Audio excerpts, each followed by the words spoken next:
Hey guys, how's it going? Welcome back to Gary's Mod. So I thought we would do a different kind of video today because Gary's Mod has just gotten a pretty interesting update, and I thought it would be kind of cool to just go over the update today.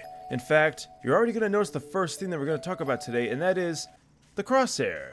And no, I promise you guys, even though I do have a pretty bitchin' HUD on, as you can see right there, that is not what is causing this Crosshair. This is default. In fact, if you go ahead and start your Gary's Mod right now, you're going to have this. And you're probably thinking, well, whoa, why did Gary change this? What is the point of this? Well, it's going to fix an issue that I've had with Gary's Mod for a very long time, and that is, I can never find my goddamn Crosshair. And we're going to see that as we compare because, well, guess what? We still have the original Crosshair, and I'll show you guys all this in great detail. But first things first, let's go ahead and take a look at this new Crosshair. As you can see, even when we have it right in front of the sun, like pretty much the brightest object you could have on this map at least, we're fine. And the reason why is because if we zoom in, you're going to notice there's a slight black outline, and that's going to cause it to not clash with super high bloom objects like the sun there. And you're pretty much always going to see your Crosshair now, and I think this is just awesome. But don't worry guys, because the awesomeness doesn't end there. To access this, simply go into your options menu. Once you have your options menu loaded in, you're going to notice we have a new option, and that is, well, Crosshair customization. You're also going to notice a few other cool features like, we now have a frame rate limit set, which I swear this better not have been in here the entire time. There's no way, because I definitely would have noticed it. Looking at some of the other options, I don't think there's anything new except, wait, wasn't there something here before? You're going to notice that there's no FOV adjustment because, well, the FOV has been moved over to game. Obviously, I have mine cranked all the way up. I definitely recommend it for anyone out there that wants a higher FOV. But we're going to go into the Crosshair customization because this is where you get to choose it. And I love that the team over at FacePunch decided to give you a nice preview on what you're changing. So here we have Preview 1 and Preview 2 to give you some different looks at some of the situations that you might be in. Obviously the dark circle around the crosshair would be a problem in dark areas, but that's why it's white. And obviously the white would be a problem, but that's why the outline is dark. So it fixes both things. Super cool stuff. Now you could change the color of it. That is pretty awesome, and you could choose literally any color you want.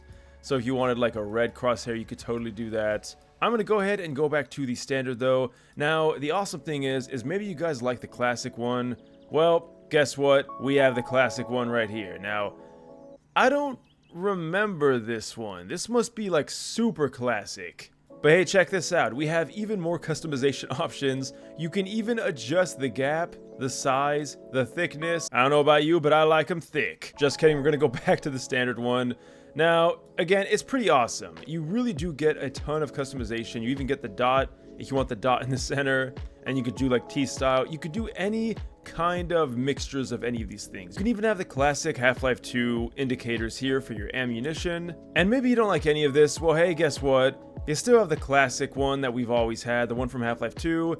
It's funny to see just how hard it is to, well, see this crosshair now that we've compared it to the other options. Now, besides that, we also have some pretty cool body group changes. So now you can right click onto anything that has more than one body group. You're going to notice now that there's actual circles that are next to the skins that you can choose.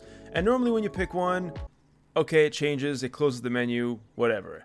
But that's kind of annoying. So thankfully now they've added a new feature where you can right click instead, and it's not going to close the menu. So you can cycle through all of the different body groups to pick the one you want, and it's even more easy to see which one you picked since we have this new circle with a dot in the middle now to indicate which one you have. And yeah, it's pretty awesome. So overall, a great change. If you still want to close it, you could still press left click and it'll close, but now we have the right click option, which is really handy. Next up, and this one is pretty damn exciting. Sorry guys, I had to shift the screen a bit so you guys can see.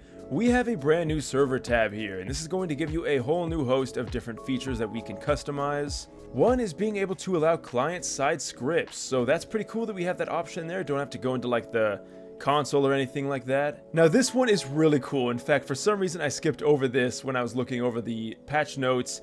We have an option for realistic fall damage. Guys, there are so many mods out there that give you this that people had to download. Now you don't need to. So if you're sick of falling and only taking 10 damage, Those days are now over forever. Now, there was a console command you could put in to actually resolve this. You didn't have to actually download a mod. The mod would just make it default so you wouldn't have to keep going into the console. But now we don't have to do any of that because, well, we have this option right here. We can also enable HEV suit functionality, which is pretty cool.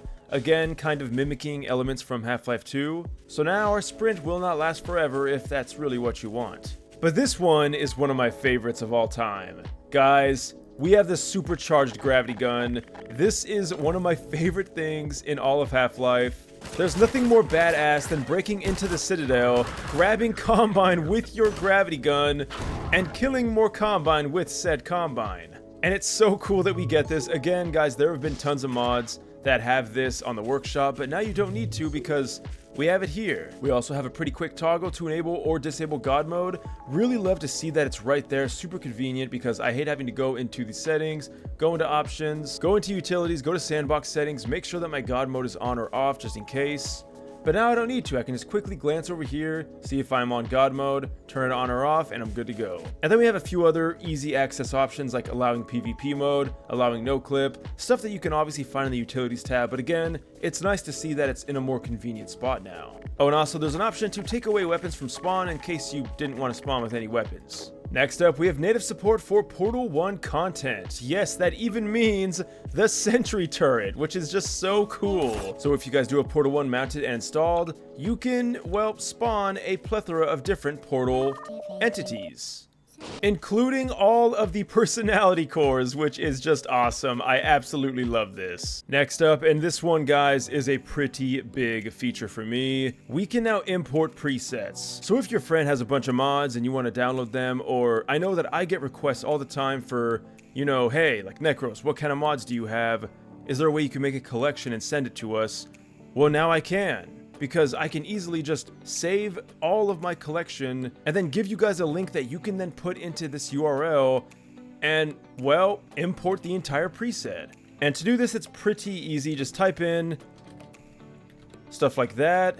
Now, I believe you can even save them in their current state so that when someone imports them, it'll be like a one-to-one the same way that you have yours, which I think is pretty cool.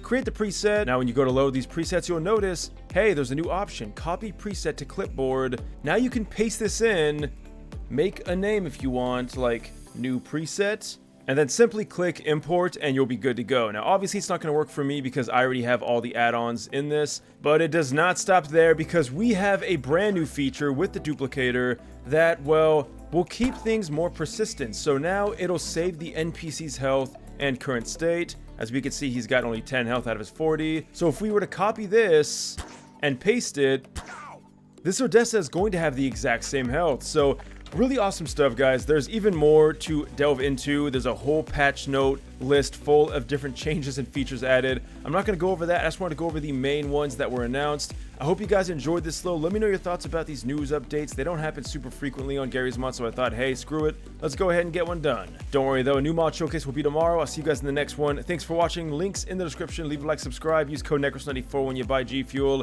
And until next time, thanks for watching and farewell.